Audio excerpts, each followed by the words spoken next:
Okay, for this next one we are going to be doing spirals. So I have given you a spiral diagram that you need to copy off onto your fabric in chalk so that you can follow along. We're going to be learning how to turn curves on this sample. Okay, again, this will get more difficult as you move towards the center of the diagram because the curves will get tighter and you'll have to turn at a steeper angle. So I'm going to pin around the edges of my sample, keep those two layers of fabric together so they don't shift on me as I go, and then we can get started.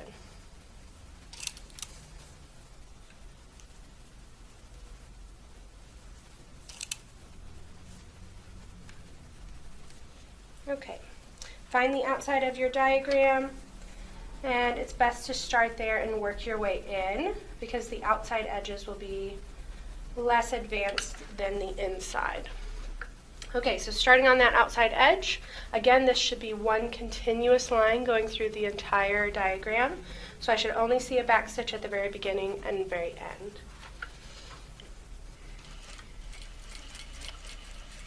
As I turn the curve, I am not pushing my fabric or pulling my fabric through the foot.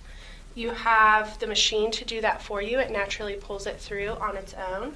What I'm doing is I have my hands on the left and right side of my foot, navigating it left and right, turning it to help it turn around that curve.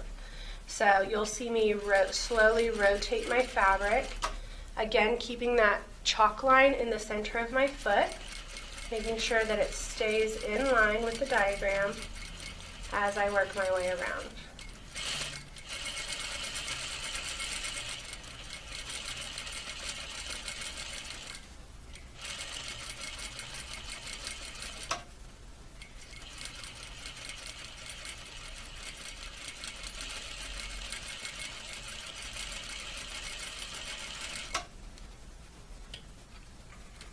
My fabric's starting to bunch up a little bit. I'm just going to kind of let it pick up my foot, let it release. But make sure that if you pick up your foot, you've got your needle down so you do not lose your spot.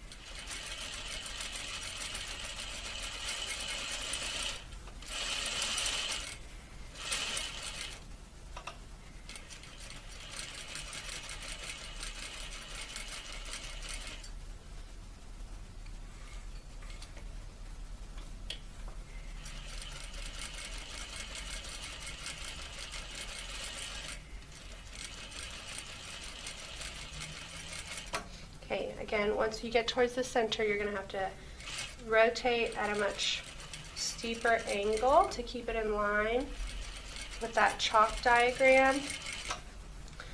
So I've got my hands on either side and I'm just twisting harder.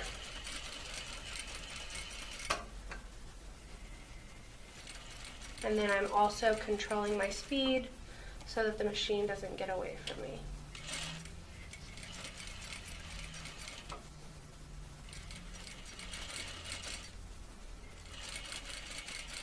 Okay, and then right at the center, finish with your back stitch. Okay, so I will be looking for nice, smooth curves, no jagged or pointed edges. I will be looking to see that it is one continuous line from beginning to end. And I will be looking for professionalism as always. Every single sample, you should erase your chalk marks. Clean up your edges so that they're nice and straight, and give it a good press before you put it into your notebook so that it lays nice and flat.